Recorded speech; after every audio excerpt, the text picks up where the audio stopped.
면접관이 들려주는 성공의 비결 5가지에 대해서 제가 조사를 해보니까요, 이렇게 이야기를 합니다. 첫 번째는 네 이야기 말고 회사가 듣고 싶은 이야기를 하라. 그게 첫 번째였고요. 두 번째는 자신의 지금까지 살던 인생을 잘 해석해서 이야기를 하라 라고 이야기를 합니다. 세 번째는 자신이 갖고 있는 SNS, 페이스북이나 인스타그램이나 아니면 카카오톡이나 그런 것들을 사람들이 뒤져본다고 해요. 그것들을 잘 꾸며라 라고 이야기를 했고요. 네 번째는 자신의 살아왔던 그 이야기를 재밌게 그리고 굉장히 특이하고 뽑을 수밖에 없게끔 스토리텔링을 잘 해라 라고 이야기를 했고요. 마지막은 자신의 약점에 주눅들지 말고 자신의 약점을 강점으로 보이기 위해서 열심히 준비해라 라고 이 5가지 이야기를 했습니다. 오늘 제가 알고 있는 면접관의 이야기를 여러분들에게 하고자 합니다. 인사부장이 있고요. 그 위에 회장님이 있습니다. 보통 면접은 인사부장이 직접 나와서 하기 마련인데요. 이 면접은요, 회장님이 직접 나와서 이야기합니다. 어떤 한 구직자가 와서 딱 보니 너무 잘생기고요. 키도 크고요. 멋있습니다. 인사부장은 너무 마음에 들어갔고 이 사람을 뽑아야겠다라고 생각을 하는데요. 회장님이 고개를 절레절레 흐릅니다. 이 면접이 뭘까요? 오늘 읽었던 사무엘상 16장 6절에 나오는 구직자는 엘리압이요, 인사부장은 사무엘이요, 그리고 회장님은 하나님이십니다. 네, 하나님은요, 엘리압이 마음에 들지 않는다라고 이야기를 하면서 사무엘이 보기에는 괜찮은 사람, 좋은 사람이다, 합당하다라고 이야기했지만 아니다라고 이야기를 하고 있습니다. 우리 6절을 한번 같이 읽어보도록 하겠습니다. 같이 읽겠습니다. 시작. 그들이 오매 사무엘이 엘리압을 보고 마음에 이르기를 여호와의 기름 부으실 자가 과연 주님 앞에 있도다 하였더니, 결국은 우리가 잘 알다시피 다윗이 기름 부음을 받게 됩니다. 여기서 우리는 다윗이 어떤 사람이길래 하나님께 선택을 받을 수 있었을까에 대해서 한번 깊이 생각해 볼 필요가 있습니다. 성경에서 다윗에 대해서 이야기하는 것 중에서 이 말씀을 보면서 와, 다윗 정말 좋겠다라는 생각을 해보게 되었습니다. 사도행전 13장 22절 우리 같이 한번 읽어볼까요? 시작. 패하시고 다윗을 왕으로 세우시고 증언하여 이르시되 내가 이새의 아들 다윗을 만나니 내 마음에 맞는 사람이라 내 뜻을 다 이루리라 하시더니. 아멘. 너무 좋을 것 같지 않습니까? 다윗이라는 사람을 왕으로 세웠는데 내 뜻을 이 사람을 통해서 다 이루겠다라고 이야기를 하고 있는 겁니다. 다윗이 과연 어떤 사람이었길래, 사무엘이 보기에는, 인사부장이 보기에는 다른 사람이 더 좋아 보였지만 하나님의 보기에는 다 이루겠다라고 이야기하는 다윗이 어떤 사람이었길래 하나님께서 쓰셨는지를 함께 나누고자 합니다. 첫 번째입니다. 우리 같이 한번 읽어볼까요? 시작. 하나님은 중심을 보십니다. 오늘 읽었던 본문을요, 요약하자면 이렇습니다. 3절에 보면 하나님께서 사무엘에게 사람을 뽑으라 명하시고요, 4절에 이새라는 사람의 집에 갑니다. 그리고 5절에 면접을 시작하게 됩니다. 그리고 첫째 엘리압의 면접이 시작되는 겁니다. 6절에서 이렇게 이야기하죠. 그들이 오매 사무엘이 엘리압을 보고 마음에 이르기를 여호와의 기름 부을 자가 과연 주님 앞에 있도다 하였더니. 우리가 알고 있듯이 사무엘은요, 굉장히 훌륭한 선지자였습니다. 하나님의 말씀에 언제나 순종했던 순종의 선지자가 바로 사무엘이었습니다. 사람을 보는 들도 분명히 남달랐을 것이라고 생각이 듭니다. 훌륭한 선지자 눈에 너무나도 마음에 들었던 엘리압. 그러나 하나님께서는 7절에 이렇게 말씀하십니다. 우리 한번 같이 한번 읽어보도록 하겠습니다. 시작. 여호와께서 사무엘에게 이르시되 그의 용모와 키를 보지 말라. 내가 이미 그를 버렸노라. 내가 보는 것은 사람과 같지 아니하니 사람은 외모를 보거니와 나 여호와는 중심을 보느니라 하시더라. 아멘. 제가 엘리압이라면요, 굉장히 억울할 것 같아요. 별로 그렇게 크게 한 것도 없고 면접한 거 본 것 뿐인데 하나님 뭐라고 이야기하시죠? 내가 그를 버렸노라 라고 이야기를 합니다. 여기서 버렸노라라는 그 말은요, 히브리어로 마스라는 단어를 사용하고 있는데요, 하나님께 죄짓고 불순종했던 사울 왕을 버렸다라고 이야기할 때 사용했던 그 단어와 같은 단어를 사용하고 있는 겁니다. 아무것도 한 게 없는데, 그냥 면접밖에 본 게 없는데 내가 그를 버렸노라 라고 극단적으로 이야기합니다. 그러면서 사무엘에게 나는 외모를 보지 않고 중심을 보느니라 라고 이야기를 합니다. 보통 이 말씀에 대해서요, 많은 신학교에 다니는 전도사님들이요, 이 말씀대로 산다라고 이야기를 합니다. 다는 아니겠지만 우리들이 잘 알고 있듯이 목사님 사모님이나 전도사님 사모님 보면 보통 사람들보다 이쁩니다. 아닌가요? 네, 이쁘죠? 그러면서 우리끼리 이야기합니다. 우리는 사무엘상의 말씀대로 살아갑니다. 왜냐하면 우리는 사람은 외모를 보거니와 했기 때문에 나는 외모를 보고 아내를 결정했습니다 라고 우스갯소리로 하곤 합니다. 우스갯소리로 한 얘기인데요, 하나님은 분명하게 말씀에서 이야기합니다. 사람을 외모를 보거니와 나는 중심을 본다. 세상 사람들은 학벌을 보고 외모를 보고 그들의 재력을 보지만 나는 그의 중심을 보겠노라 라고 이야기를 하고 있다는 겁니다. 우리가 돌아보면요, 교회 안에서도 사람의 중심을 보기보다는 그 사람이 어떠한지에 대하여서 생각하며 대하는 태도가 바뀔 때가 많이 있습니다. 그 사람은 어떤 외모를 가지고 있고 어떤 학벌을 가지고 있고 어떤 재력을 가지고 있고 어느 지역에서 태어났는지에 따라서 그들을 잘못 생각하고 더 좋게 생각하고 할 때가 많이 있다라는 겁니다. 하나님은 분명하게 우리에게 이야기합니다. 외모나 학벌이나 재력이나 그들이 어떠한 삶을 살았는지가 중요한 게 아니라 하나님께서는 중심을 보시겠다라고 이야기를 하고 있다라는 겁니다. 외모를 가꾸는 것과 중심을 가꾸는 것은요, 너무나도 다른 차이점이 있습니다. 먼저는요, 외모를 가꾸는 것은 금방 나타납니다. 그러나 중심을 가꾸는 것은 너무나도 오래 걸립니다. 외모를 가꾸는 건 너무나도 금방 나타난다는 것을요, 결혼기에 있는 청년들을 보면 잘 알 수가 있습니다.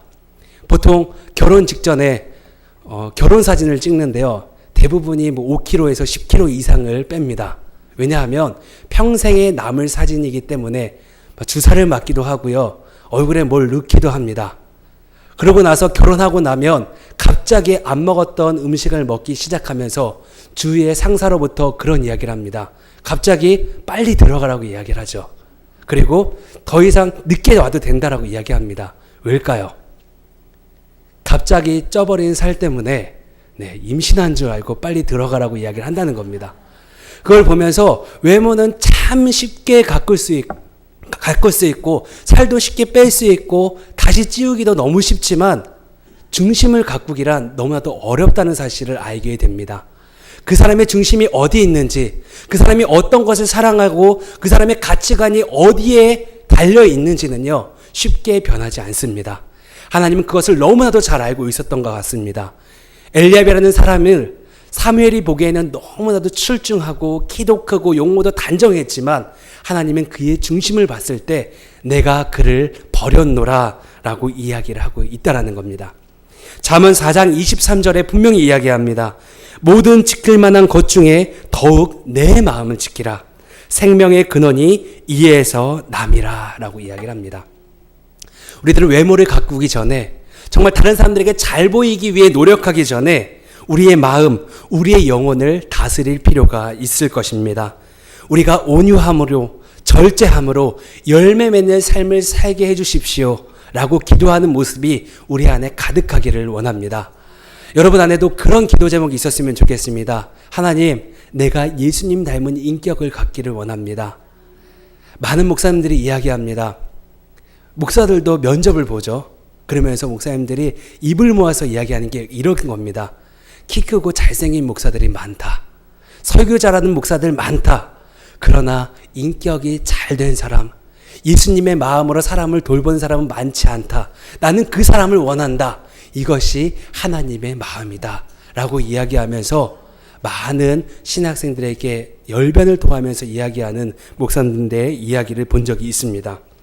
사막에 샘이 넘쳐 흐르리라 라는 책을 지은 엘비 카우만이라는 사람이요, 이런 이야기를 했습니다. 우리 같이 한번 읽어보도록 하겠습니다. 시작. 하나님은 그들의 용사를 지속적으로 준비시켰다가 문제가 생길 때에 배치하십니다. 은혜로 믿고 믿음으로 은혜에 거합니다. 그러면 이미 주어진 하나님의 사실이 능력이 됩니다. 아멘. 너무나도 큰 위로가 되는 말씀이 아닌가라는 생각이 듭니다. 하나님은요, 지속적으로 준비시킵니다. 지금도 하나님은 중심을 보시고 그 사람을 적재적소에 가장 필요한 그때에 하나님께서는 사용하시기 위하여서 준비시키고 계신다라는 겁니다. 믿음으로 은혜에 거하면 이미 주어진 하나님의 사실이 능력이 되고 그 사실이 나를 통하여서 나를 도구로 사용하셔서 하나님의 나라는 이루어질 것이라고 엘비 카우만이라는 사람이 이야기하고 있다라는 겁니다. 여러분들의 중심을 가꾸시는 우리 모든 성도들이 되시기를 주님의 이름으로 축복합니다. 둘째입니다. 우리 같이 한번 읽겠습니다. 시작. 하나님은 낮은 자를 보십니다. 아멘. 다윗이 어떤 사람이었을까요? 우리가 알고 있듯이 다윗 하면 떠오르는 것들 많이 있습니다. 가장 먼저 떠오르는 것은 다윗 왕. 빼놓을 수 없는 건 다윗과 골리앗. 그렇죠? 그런 것들을 막 생각할 수 있는데요. 다윗이 이때 당시에 어떤 사람이었는지가 너무 궁금했습니다. 자, 이새가 이 다윗을 대하는 태도를 보면요, 굉장히 의아한 것들이 많이 있습니다. 하나님이 사무엘에게 기름을 채워서 이새의 집으로 가라라고 이야기합니다. 그리고 이새는요, 자신의 아들 중에서 왕이 나올 것이라는 것을 너무나도 잘 알고 있었습니다. 첫째부터 시작해서 첫째, 둘째, 셋째, 넷째, 일곱째까지 다 하고 나서 뭐라고 이야기합니까?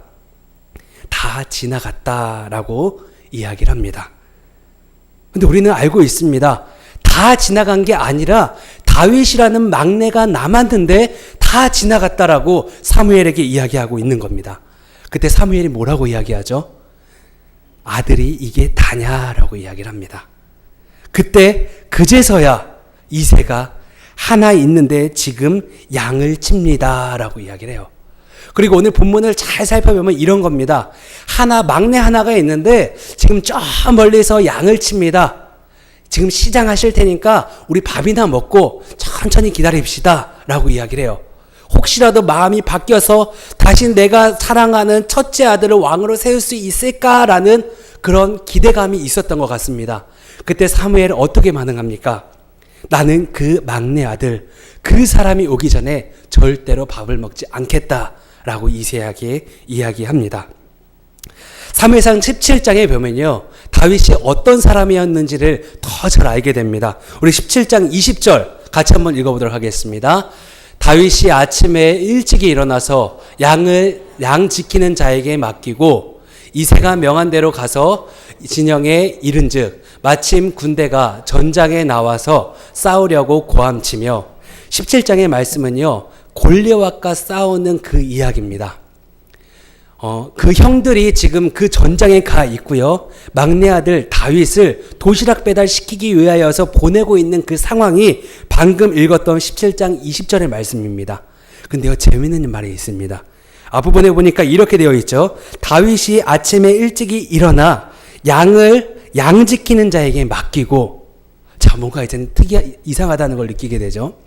16장에 보니까 지금 막내 아들이 있는데 양을 쳐야 돼서 그곳에 있습니다라고 이새가 이야기했는데요. 17장에 보니까 양 지키는 자는 이미 있었다라고 이야기를 하고 있다라는 거예요. 결국 그겁니다. 다윗이라는 사람 자체가 굳이 양을 지키지 않아도 양을 지키는 사람이 있지만 이새는 다윗을 양 지키게끔 내버려 뒀다라는 겁니다. 아빠의 모습뿐만이 아니라 형들도요, 다윗을 이렇게 생각합니다. 17장 우리 28절 같이 한번 읽어보도록 하겠습니다. 시작. 큰형 엘리압이 다윗이 사람들에게 하는 말을 들은지라 그가 다윗에게 노를 바라여 이르되 내가 어찌하여 이리로 내려왔느냐, 들에 있는 양들을 누구에게 맡겼느냐, 나는 내 교만과 내 마음의 완악함을 아노니 내가 전쟁을 구경하러 왔노라.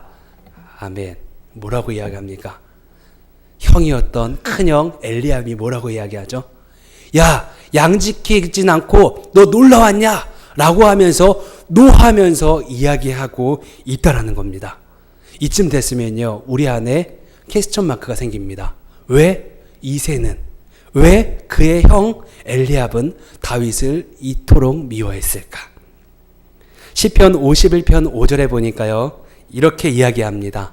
내가 죄악 중에 출생하였음이니요 어머니가 죄 중에 나를 잉태하였나이다. 또 시편 27편 10절에 보니까요, 이렇게 이야기합니다. 내 부모는 나를 버렸으나 여호와는 나를 영접하시리이다. 사무엘하 17장 25절에 보니까요, 왜 미워했는지에 대한 그런 실마리가 딱 나오게 됩니다. 제가 읽어드릴게요. 압살롬이 아마사로 요압을 대신하여 군 지휘관으로 삼으니라. 아마사는 이스라엘 사람 이드라라 하는 자의 아들이라. 이드라가 나하스의 딸 아비갈과 동침하여 그를 낳았으며 아비갈은 요압의 어머니 수르야의 동생이더라. 어렵죠? 쉽게 설명하면 이겁니다. 다윗에게는 누나가 있습니다. 그게 수르야와 아비갈입니다. 이 말이 무슨 말이냐면 다윗의 엄마는 다른 7명의 형들의 엄마와 다르다는 거예요.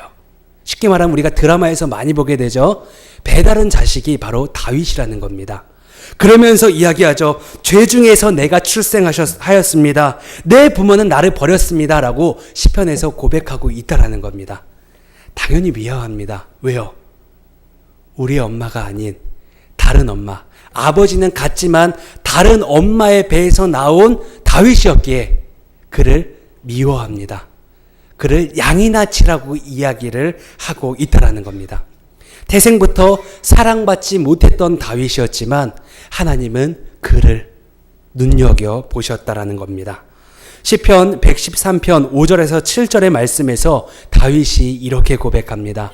어려움 가운데 있었고 태생부터 사랑받지 못했던 다윗이여 하나님께 이렇게 고백하고 있습니다. 우리 같이 한번 읽어보도록 하겠습니다. 시작. 여호와 우리 하나님과 같은 이가 누구리요? 높은 곳에서 앉으셨으나 스스로 낮추사 천지를 살피시고 가난한 자를 먼저 더미에서 일으키시며 궁핍한 자를 거름더미에서 들어세워 네, 맞습니다.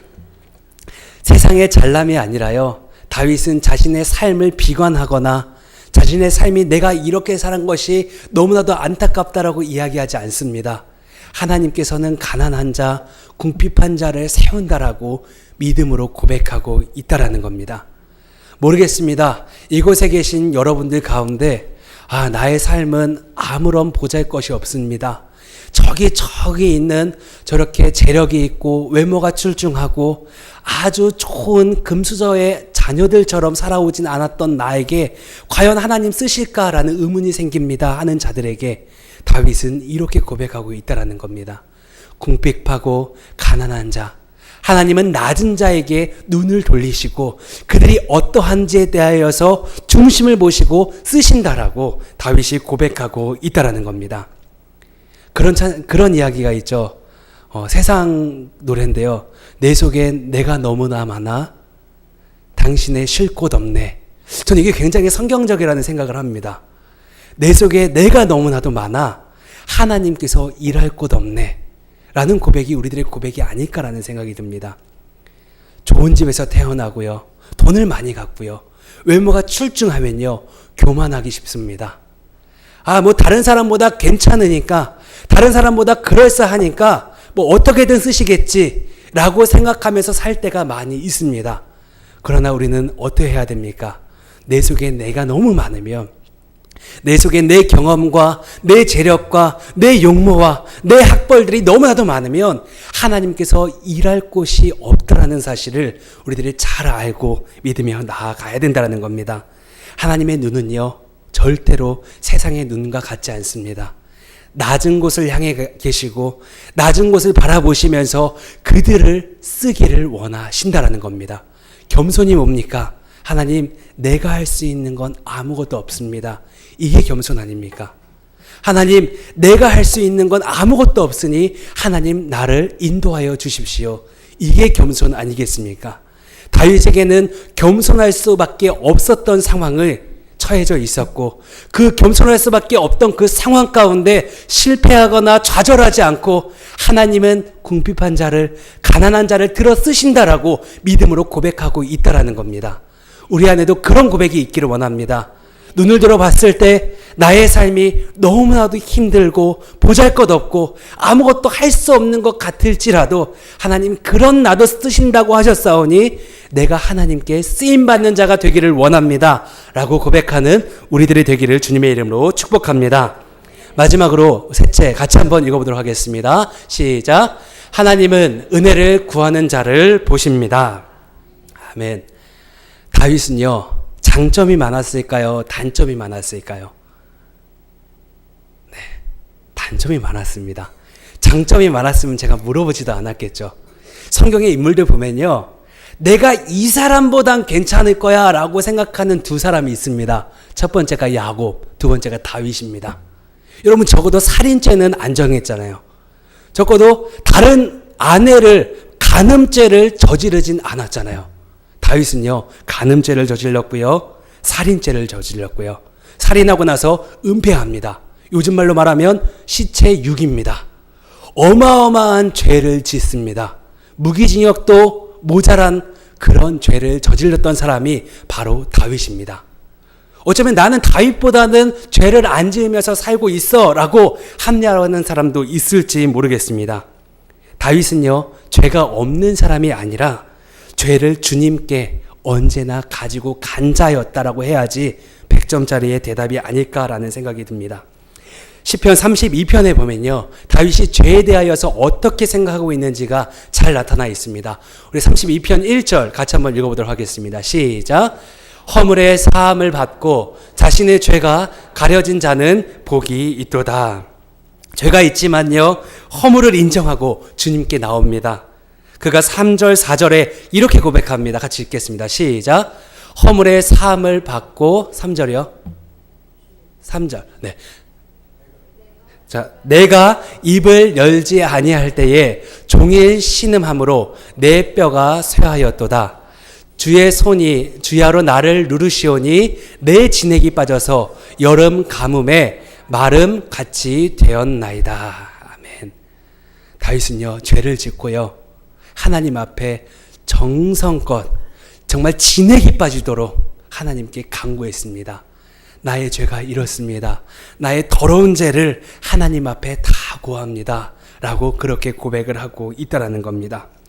회개의 모습이 그의 고백 가운데 나타납니다. 5절 6절에도 보니까요 이렇게 이야기합니다.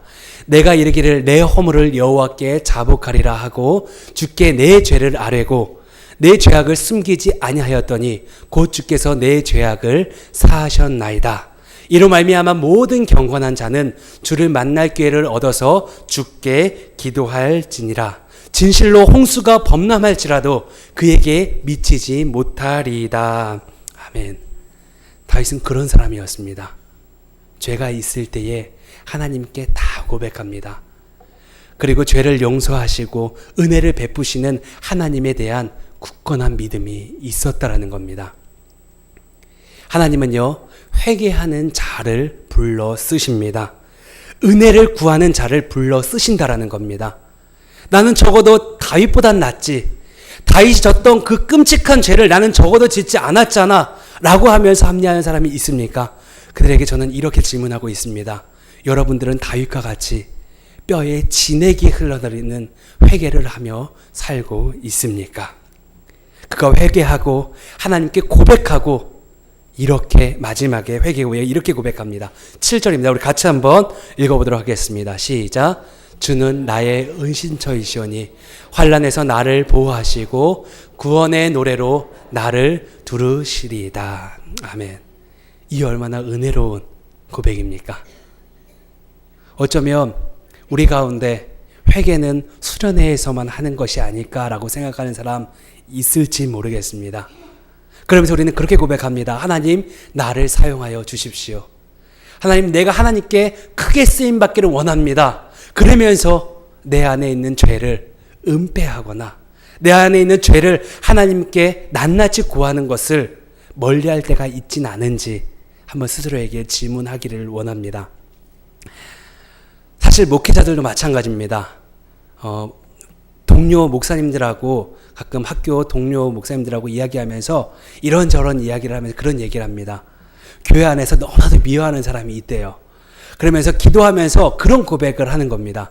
성도들에게는 고백 못하는 걸 우리끼리는 고백을 하는데요. 그렇게 이야기한다는 거예요. 누군가를 되게 미워해서 그 사람 위해서 기도해야 되는 건 아는데 기도 시간에 그 사람 기도만 쏙 빼놓고 한다라는 거예요. 그러면서 그게 너무 힘들다고 어떻게 해야 될지 모르겠다고 너무나도 안타까운 마음으로 막 이렇게 고해성사와 같이 우리에게 하는 어떠한 목사님을 본 적이 있습니다. 비단 그 사람의 이야기는 아닐 겁니다. 우리들의 마음 안에 있는 상처와 그 아픔들을 들춰보면요. 아직까지도 내 안에 있는 쓴뿌리가 해결되지 않았던 회개거리가 많이 있다는 사실을 우리들이 너무나도 잘 알고 있습니다. 저는 모르고요. 옆에 있는 우리 집사님, 권사님들은 모르지만요. 나는 알잖아요. 여러분들은 알고 계시잖아요. 하나님이 알고 계시고 여러분들은 알고 계시는 그 회개의 거리들, 하나님께 진심으로 고백할 때에 하나님은 의뢰를 구하는 그 자를 사용하신다는 사실을 믿으시기를 바랍니다. 하나님은요, 죄가 없거나 스펙이 좋거나 외모가 출중한 사람을 원하지 않으십니다. 부족하지만 하나님 나 좀 써주십시오. 나의 죄악이 이런 죄악이 있습니다. 도저히 해결되지 않는 이런 죄악들을 하나님께 낱낱이 고백합니다. 그러나 그렇게 고백할 때에 하나님 나를 구원의 은혜로 날 두르실 것입니다. 라고 기쁨의 고백들이 우리 안에 가득 넘쳐나기를 원합니다. 말씀을 맺겠습니다. 우리는 은혜로 구원을 받았습니다. 은혜로 구원받은 자들은 어떻게 살아야 합니까? 은혜로 사는 겁니다. 다시요. 우리는 은혜로 구원을 받았습니다. 은혜로 구원받은 우리가 살아가야 되는 것은 은혜로 사는 겁니다. 내 생각이 아니라, 내 학벌이 아니라, 내 잘남이 아니라, 내 재력이 아니라 하나님의 은혜로 살아가는 것이 우리들이 살아가야 될 원동력이 되어야 한다는 겁니다.